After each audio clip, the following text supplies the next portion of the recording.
Hello dear friends, welcome to Dhawan study point. और SSC CGL 2024 tier first के आपके काफ़ी शिफ्ट के एग्ज़ाम ख़त्म हो चुके हैं और अभी काफ़ी शिफ्ट आपकी बाकी हैं। तो एसएससी सीजीएल 2024 के मतलब 2023 वाले जो पेपर हुए थे और 2024 वाले जो पेपर हुए हैं, इनमें कितना डिफरेंस यहाँ पर क्रिएट हुआ है। देखो, एक तो वैकेंसीज के यहाँ पर बहुत ज़्यादा डिफरेंस था 2023 और 24 के अंदर, डबल से भी ज़्यादा वैकेंसी इस बार है यहाँ पर आपके। ठीक है, और पेपर का लेवल भी 2023 से काफ़ी अच्छा देखने को मिल रहा है यहाँ पर। तो पूरी डिटेल में हम लोग यहाँ पर चर्चा करेंगे किस किस की शिफ्ट यहाँ पर अभी टफ रही है, किसकी मॉडरेट रही है। ठीक है, और आज का जो शिफ्ट थी आपकी यहाँ पर 18 सितंबर की आपकी, ठीक है, वो उसका लेवल क्या रहा, उसका क्या रिव्यू रहा, इस पर हम लोग बात करेंगे। और एक मतलब ये होता है ना, सेफ एंड साइड क्या स्कोर रह सकता है, क्योंकि मेरे पास काफ़ी सारे कमेंट भी आते हैं स्टूडेंट के कि सर कट ऑफ इस बार जो है वो 150 प्लस जाएगी, कोई कह रहा है 160 प्लस जाएगी, कंपटीशन बहुत हाई हो चुका है। लेकिन देखो, ये तो रियलिटी के साथ आप लोग जागिए। ठीक है, ऐसा मन में बोल दिया कि आपने कि अगर आपके अच्छे नंबर आ रहे हैं तो आपने बोल दिया कि हाँ कट ऑफ डेट हो जाएगी। अगर आपका स्कोर 160 आ रहा है तो बोल दिया कट ऑफ 160 जाएगी। किसी का स्कोर अगर 100 आ रहा है तो बोल दिया कट ऑफ 100 से ऊपर नहीं जाएगी।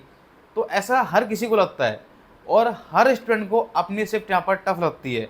ठीक है, और कोई ये नहीं बोलेगा मेरी शिफ्ट यहाँ पर आसान आ रही है। तो कहने का मतलब यही है कि ऑल ओवर पेपर का क्या बैलेंस रहा है वो मैं आपको इस वीडियो के अंदर बताने वाला हूँ, और एक क्या स्टूडेंट के लिए सेफ स्कोर रहेगा और आप मेंस के लिए किस तरीके से आप लोग प्रिपरेशन करें उस पर भी हम लोग यहाँ पर बात करेंगे। तो इससे पहले अगर आप लोग चैनल पर नए हैं तो चैनल को आप लोग सब्सक्राइब जरूर कर लेना, क्योंकि यहाँ पर जो भी मैं आपको अपडेट दूंगा बिल्कुल एक ऑथेंटिक दूंगा। ठीक है, और क्योंकि मैं खुद एक जीएसटी इंस्पेक्टर हूँ, 2022 से मैं सेलेक्टेड हूँ और मुंबई के अंदर ही मेरी पोस्टिंग है। तो बेफिक्र रहिए, जो भी आपको नॉलेज मिलेगी और आपको कोई भी गाइडेंस आपको चाहिए तो आप मुझे इंस्टाग्राम पर फॉलो भी कर सकते हैं, इंस्पेक्टर सुनील 123 के नाम से आपको मेरी आईडी मिल जाएगी यहाँ पर। ठीक है, और चलो शुरू करते हैं हमारी वीडियो को।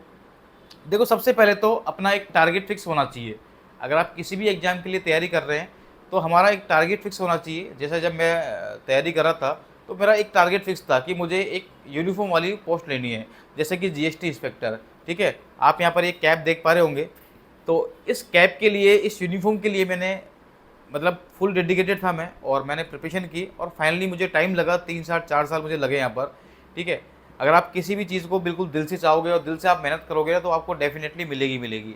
और यही मैं आपसे चाहूँगा कि हिम्मत मत हारना कभी आप लोग, चाहे पेपर का लेवल इजी आए, टफ आए, मॉडरेट आए, कैसा भी आए, प्री निकले या नहीं निकले, आपको जब तक तैयारी करनी जब तक आपको सिलेक्शन नहीं हो जाए।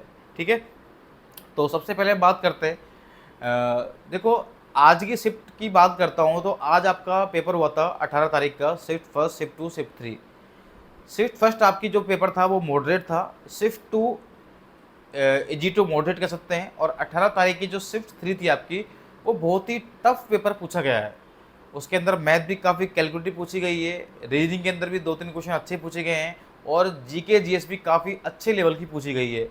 ठीक है, तो ये जो पेपर है ना, अब देखो सीधी सी बात है, अगर कोई शिफ्ट टफ आएगी तो कहीं ना कहीं बैलेंस तो होगा ही होगा इजी शिफ्ट से यहाँ पर। तो आपका इसमें आपको फ़ायदा मिलेगा आपके नॉर्मलाइजेशन के अंदर आपको, तो आपके काफ़ी अच्छे मार्क्स आपके इंक्रीज होंगे। ठीक है, तो जिनका पेपर टफ आ रहा है ना उनको ज़्यादा पैनिक होने की ज़रूरत नहीं है, आपके मार्क्स इंक्रीज होंगे। ठीक है, और जब आप जिनका पेपर देखो अभी बच रहा है ना, वो एक बात ध्यान रखना, पेपर इजी आए टफ आए, पेपर जब आप लोग अटैम्प्ट करो ना तो हमेशा पेपर को कम से कम 2 से 3 तरीके से अटैम्प्ट किया करो, 3 टाइम में। मतलब फर्स्ट में आप क्या करो, जो सबसे आसान क्वेश्चन है, जो आपको लगता है कि ये क्वेश्चन तो मुझसे 100% हो ही जाएगा, एक बार में हो जाएगा, पहले आप लोग वो अटैम्प्ट करिए। फिर सेकंड गो के अंदर आपको क्या करना है, जो क्वेश्चन आपके लगता है कि मुझसे हो सकते हैं लेकिन टाइम कंज्यूमिंग थे, उनको आप लोग ट्राई करो। और तीसरे अटेम्प्ट में आपको क्या करना है, जो आपके हार्ड क्वेश्चन है, जो आपसे होते ही नहीं रहे, आपसे हुए नहीं और आपको लग रहा है कि इसमें टाइम भी लगेगा, उनको सबसे लास्ट में आप लोग करना है आपको। ऐसे 3 टाइप से आपको पेपर सोल्व करना है आपको, तो आपको दिक्कत नहीं आएगी। बहुत सारे स्टूडेंट क्या करते हैं, स्टार्टिंग फंस जाते हैं क्वेश्चनों में ही। ठीक है, टफ में सब और एग्जामिनर इतना फास्ट हो गया है कि स्टार्टिंग में ही सबसे टफ क्वेश्चन डाल देता है, तो स्टूडेंट क्या करते हैं, उन क्वेश्चनों को सोल्व करने के चक्कर में फंस जाता है। और अगर किसी स्टूडेंट ने उस क्वेश्चन में, टफ क्वेश्चन में 1 मिनट लगा दिया, चाहे वो रीजनिंग का हो चाहे मैथ का हो, फिर उस क्वेश्चन को छोड़ने का मन नहीं करता। ये डेफिनेटली सबके साथ होता है ऐसा। ये कोई यहाँ पर कोई धुरंधर नहीं है यहाँ पर कि अगर मैंने सिलेक्शन ले लिया तो मैं दोबारा पेपर करूँगा तो ऐसा होगा, ऐसा कुछ नहीं है। ये सबके साथ होता है, प्रेशर फील सबको होता है यहाँ पर। ठीक है, और जिसकी तैयारी होती है ज़्यादा, उसको ज़्यादा प्रेशर फील होता है।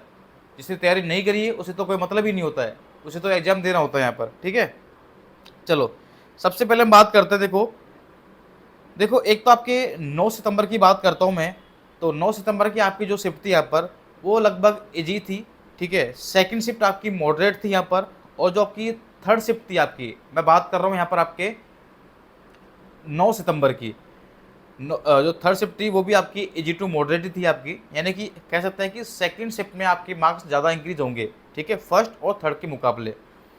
अगर मैं 10 सितंबर की बात करता हूँ, तो 10 सितंबर जो है आपका, पहली जो शिफ्ट थी आपकी वो एक हार्ड शिफ्ट थी आपकी, ठीक है, टफ शिफ्ट थी। और सेकंड जो शिफ्ट थी वो आपकी एक मॉडरेट शिफ्ट थी। देखो ये एक एनालिसिस है, ऐसा मत सोचना कि मैंने जो बोल दिया वो पत्थर की लकीर है, लेकिन जो भी रिव्यू है स्टूडेंट का उसके अकॉर्डिंग मैं आपको बता रहा हूँ। थर्ड शिफ्ट थी वो भी आपकी मॉडरेट थी, यानी कि सबसे हार्ड शिफ्ट थी कौन सी, 10 सितंबर को वो पहली शिफ्ट बताया गया है, ठीक है। और 11 सितंबर को भी आपकी जो पहली शिफ्ट थी वो सबसे हार्ड बताई गई है, सेकंड शिफ्ट इजी बोला गया है, और थर्ड शिफ्ट भी आपके यहाँ पर हार्ड बोला गया है, यानी कि पहली और जो था आपकी थर्ड शिफ्ट है वो आपकी हार्ड थी 11 सितंबर को। 12 सितंबर को आपको देखेंगे तो पहली और सेकंड जो शिफ्ट थी आपकी, फर्स्ट और सेकंड, वो आपकी इजी थी, और थर्ड शिफ्ट आपकी यहाँ पर मॉडरेट थी यहाँ पर। 13 सितंबर को बात करेंगे तो फर्स्ट शिफ्ट आपकी इजी थी, सेकंड आपकी मॉडरेट थी, और थर्ड शिफ्ट जो थी आपकी वो टफ थी, हार्ड शिफ्ट थी आपकी यहाँ पर, ठीक है। तो ये थी आपके 13 तक का। इसके बाद हम बात करते हैं यहाँ पर, बीच में भी हो सकता है कोई शिफ्ट रह गई हो, ठीक है, आप देख लें एक बार, ठीक है। बाकी बीच में भी आपकी शिफ्ट थी यहाँ पर, उसके अंदर भी आपका पेपर जो है वो लगभग मॉडरेट ही आपका है। और अगर बात करता हूँ देखो 17 सितंबर की, तो 17 सितंबर को भी आपका जो आपकी थर्ड शिफ्ट थी ना, उसका लेवल भी काफ़ी अच्छा आया था, पेपर मैथ्स का काफ़ी अच्छे थे, ठीक है। अगर मैं बात करूँ कोई स्टूडेंट फ्रेशर है ना, तो उसके लिए तो मुझे लग रहा है कि 15-16 क्वेश्चन ही वो कर पाए होंगे, बाकी में उनको टाइम टेकिंग लगा होगा, या फिर हो सकता है कि वो उनसे हो ही नहीं होंगे वो वाला क्वेश्चन, ठीक है। रीजनिंग भी हमने कम से कम 3-4 क्वेश्चन ऐसा काफ़ी लेवल के अच्छे थे, ठीक है। और इंग्लिश भी यहाँ पर जो क्लोज टेस्ट है वो अच्छा आ रहा है यहाँ पर, इंग्लिश के अंदर भी। जीएस ओवरऑल टफ आ रही है, मैं आपसे फिर कह रहा हूँ, जीएस का लेवल हर शिफ्ट के अंदर मतलब एक काफ़ी अच्छा लेवल आ रहा है, और कुछ शिफ्ट ऐसी है जिनके अंदर तो बहुत अच्छा लेवल आ रहा है, ठीक है। और बात करता हूँ देखो 18 तारीख की, तो 18 तारीख की फर्स्ट शिफ्ट जो थी यहाँ पर वो थोड़ी मॉडरेट थी, फर्स्ट सेकंड शिफ्ट थी वो इजी थी, और जो आपकी थर्ड शिफ्ट थी वो सबसे हार्ड शिफ्ट थी, ठीक है। 18 तारीख की बात कर रहा हूँ यहाँ पर मैं। तो कहीं ना कहीं पेपर का लेवल जो है ना वो ऊपर नीचे हो रहा है, तो डेफिनेटली मार्क्स भी यहाँ पर ऊपर नीचे होंगे यहाँ पर।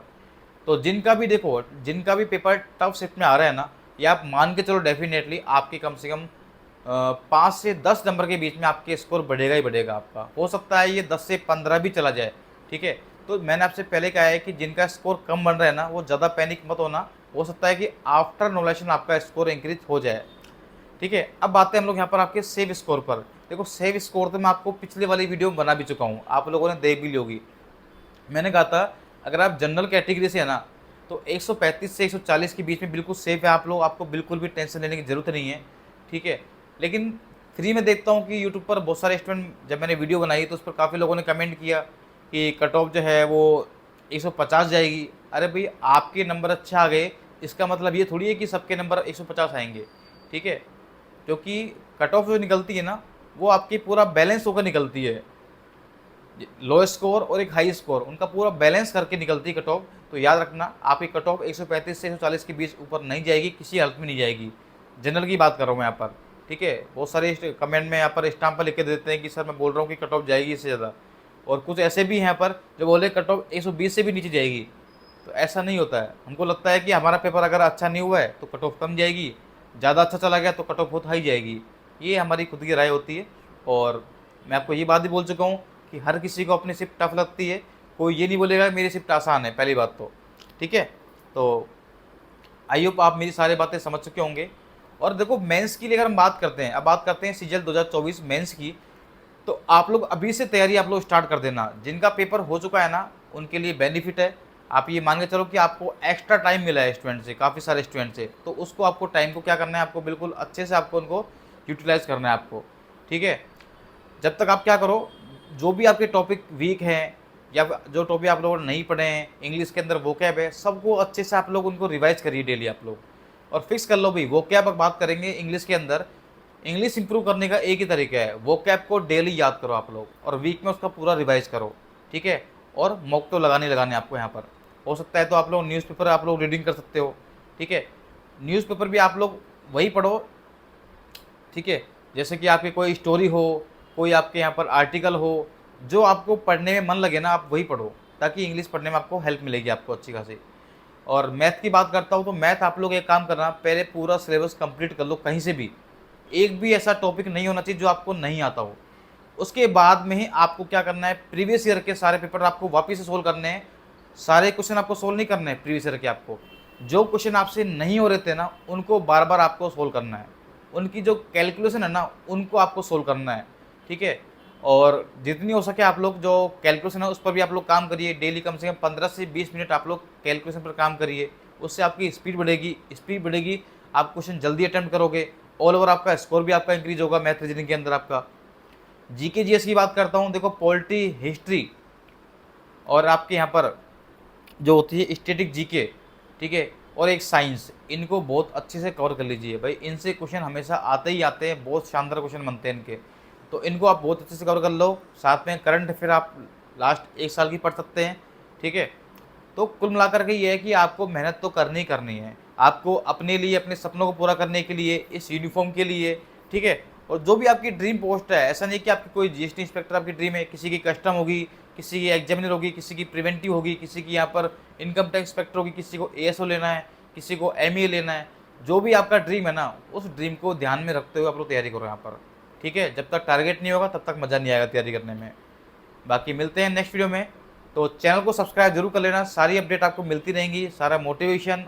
कोई भी आपको प्रॉब्लम आए आप कमेंट कर सकते हैं। मिलते हैं नेक्स्ट वीडियो में, जब तक के लिए bye bye, thank you so much, जय हिंद।